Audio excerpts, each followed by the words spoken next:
membership of Concerned Black Men. I want to thank Mike, George, and your entire organization for bringing awareness to mentoring. I'm going to first tell you the history about our organization and about the work that we do and how you best can get involved and make a difference. Concerned Black Men was started in 1975 by a group of 5 Philadelphia police officers, African-American police officers, 4 of which were my personal mentors. Charlie Harris, Lou Abrams, Steve Isles, Harvey Crudup, and Charles Patton, who recently passed away in the last few months, who had a very, very significant impact on my life. The organization was created during the height of gang violence in the mid-70s, and these police officers got together to figure out what could they do to have a positive impact on what was happening in our communities. And they met at one of their homes in the basement, and they formed the organization Concerned Black Men. And they started out by having dances, battle of the band type dances around the city, to get young people together to fellowship under the supervision of these off-duty police officers. They raised a significant amount of money and had to figure out what to do with the money, and decided to fund scholarships for young people. And that's what they started doing with the money.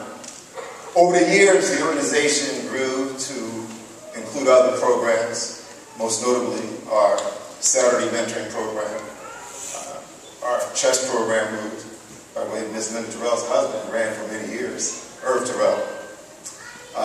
We have our college tour where we take young people to historically black colleges so they can get the experience of what it would be like. We have,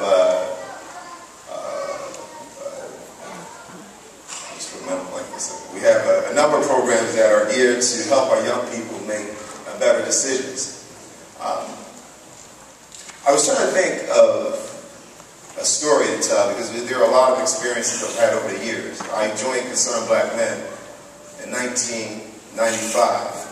Upon coming home from the Million Man March, I was pumped, excited, and wanted to join other men to do something positive, and I've been on board ever since. And Concerned Black Men is an all-volunteer organization of black men.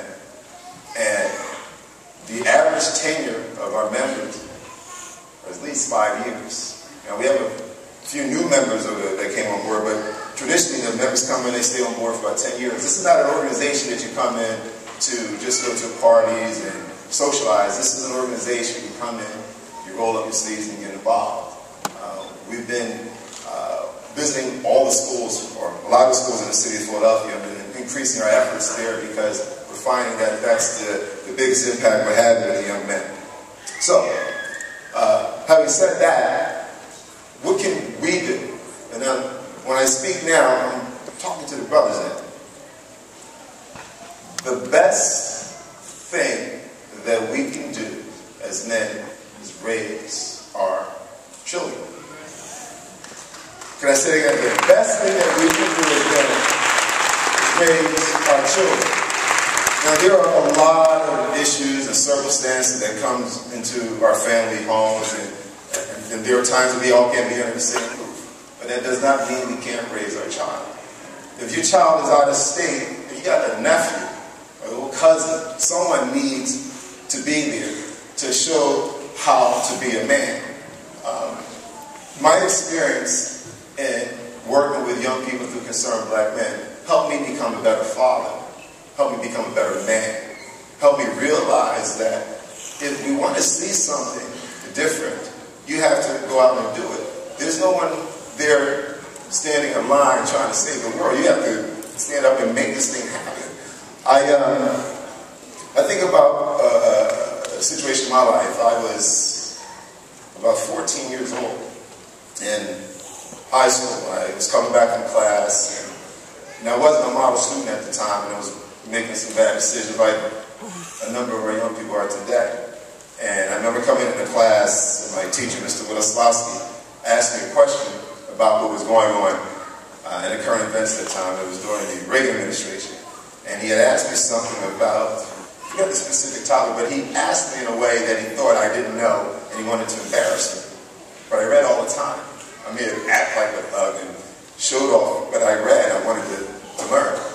And I answered the question in a way that was thoughtful, purposeful, and from a black man's perspective.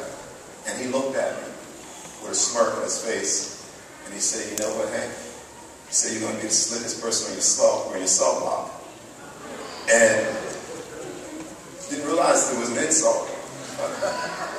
About a month later, I found myself sitting in a youth study center. Yeah, right, in the youth study center. And I met